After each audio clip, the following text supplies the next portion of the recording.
और आइए अब मैं आपको बताऊं कि आखिर लाल निशान जो लग रहे हैं घरों पर उनका क्या होगा, जिनके घर हैं वो क्या कह रहे हैं। संभल अतिक्रमण के खिलाफ कड़ा एक्शन हो रहा है, वो आप देख रहे हैं, लाल निशान लग रहा है घरों पर इस तरह से।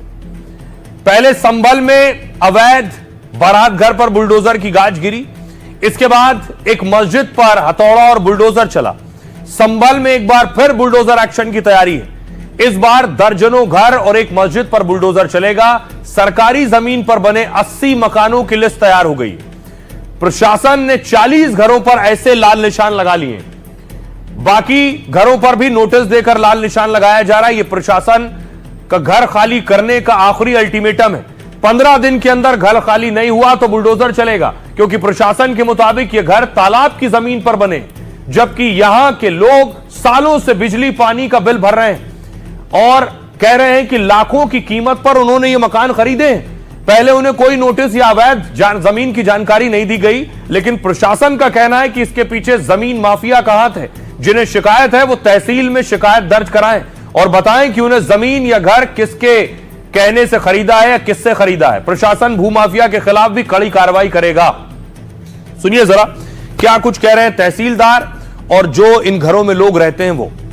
लोगों से बात करने पर यह पता चल रहा है कि इन लोगों को खुद नहीं मालूम है कि जिसने इनको बेचा है वो कौन है, क्या उसके पास इसकी टाइटल थी या नहीं। तो इनको मौका दिया गया है कि ये तहसील आकर के लिखित में अपना जवाब देंगे कि ये जमीन उन्होंने किससे खरीदी है और कैसे खरीदी है। मैं रहता हूँ, प्राइवेट जगह है ये, और टैक्स की रसीद भी आती है, मीटर भी लगे हुए हैं, लाइन वो साहब सरकारी सड़क भी पड़ी हुई है। जो है डेर बरकरार बता रहे हैं, ऐसा कुछ नहीं है। ऐसा कुछ नहीं है कि सरकारी जगह हो आप उसमें तुम सरकारी करते रहो या कुछ भी करते रहो, ऐसा कुछ नहीं है। प्राइवेट संपत्ति है। निशान साहब उनके हाथ में है, चाहे जहाँ निशान लगाते रहे। हमें लगभग 20 साल हो गए, हमने यहाँ प्लॉट खरीदे हुए। अच्छा, आपने प्लॉट खरीदा था? जी जी। किससे खरीदा था? राम सुनीति से। राम सुनीति से। हाँ, बनावा उनसे कराया हमने। उससे बनावा कराया? जी जी। रजिस्ट्री हुई? हाँ न, वो हेवे है। अच्छा, हुई सब हुई है? हाँ हेवे है हमारे पास। अब आप लोग पास कागज वागज है घर का? हाँ जो है वो दिखाएंगे, जो तहसील ने मांगे तो उसे दिखाएंगे हम। जो भी कितने दिन बाद दिखाना है जी? कितने दिन में दिखाना है? दिखा देंगे 2-1 दिन में, 15 दिन का टाइम है हमारे पास। अच्छा, वक्फ बोर्ड से मस्जिद भी पास है, इसके भी कागज हमारे पास, ये भी दिखाएंगे। अच्छा, ये मस्जिद भी। अच्छा, मस्जिद को लेकर भी कहना है कि इस पे कार्रवाई की जाएगी। जो जिस चीज का कागज नहीं हो उसको कार्रवाई होगी। और आइए अब आपको बताऊं, इतना ही नहीं, एक तरफ बुलडोजर चल रहा है, दूसरी तरफ जिस नाम पर बवाल हुआ आई लव मोहम्मद के नाम पर, उस मामले में चालान कटा और एक वीडियो वायरल हुआ है। तस्वीर आप देख रहे हैं, वीडियो वायरल हुआ और कहा गया बाइक पर आई लव मोहम्मद लिखा था इसलिए चालान हो गया। और ये इन साहब ने मेरा चालान काटा है आई लव मोहम्मद के ऊपर। देख लो, ये बोल रहे हैं ये विवाद है, ये आपत्तिजनक शब्द बता रहे हैं आई लव मोहम्मद को। हाँ, ये बोल रहे हैं कहीं दिखा ले, किसी को दिखा ले, ठीक है। और ना ही इस चीज का बेस बता रहे हैं, किस बेस पर चालान काट रहे हैं, ठीक है। आई लव मोहम्मद को आपत्तिजनक बोल रहे हैं ये साहब, आई लव मोहम्मद को आपत्तिजनक शब्द बोल रहे हैं, जबकि हमारे नबी की शान में गुस्ताखी है, ठीक है जी। मेरी बाइक पे लिखा हुआ आई लव मोहम्मद। ये तस्वीर वायरल हुई और उसके बाद यह दावा किया गया कि बाइक का चालान आई लव मोहम्मद के स्टिकर पर हुआ है।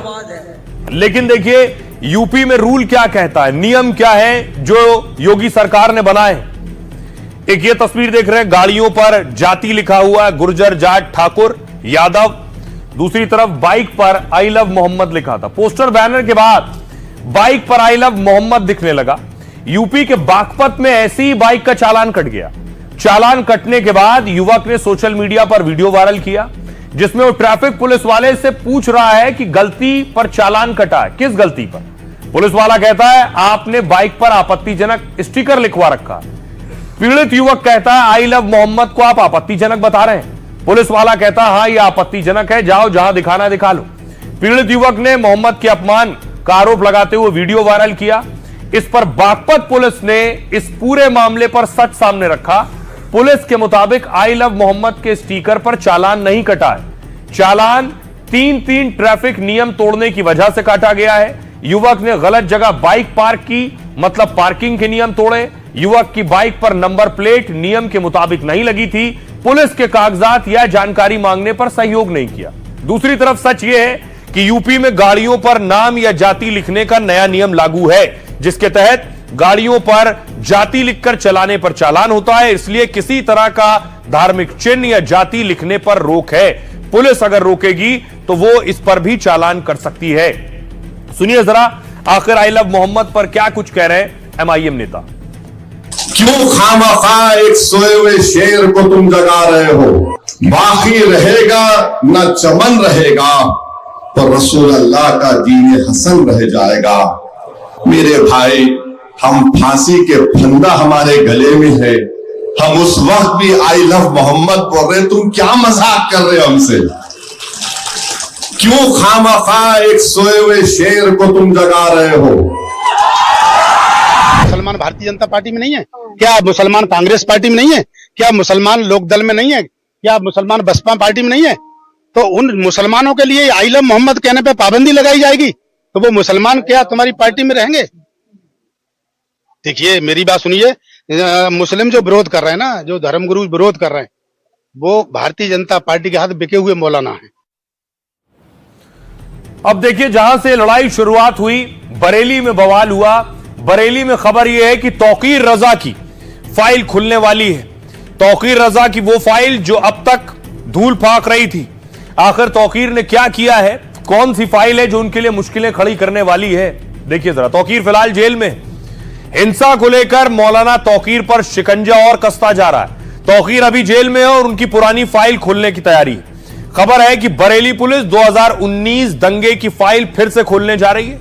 2019 में सीए एनआरसी के विरोध में बरेली में उपद्रव हुआ।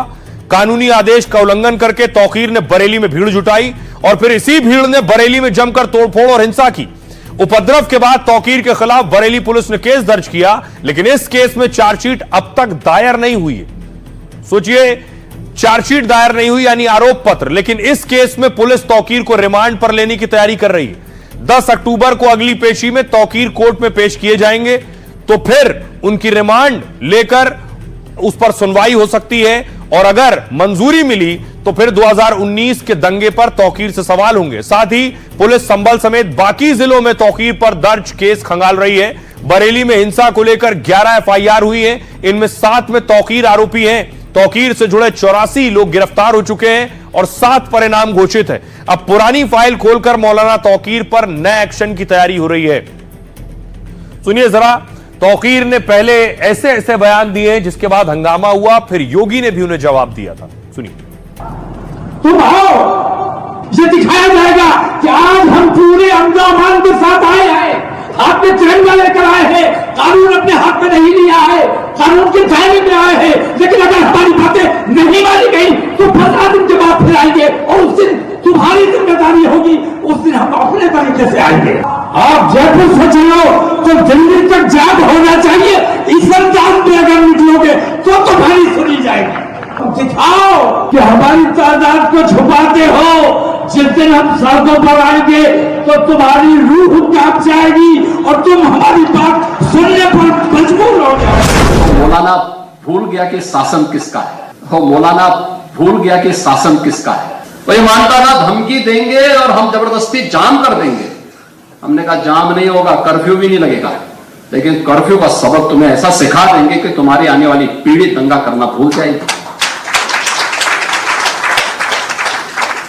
क्या तरीका है?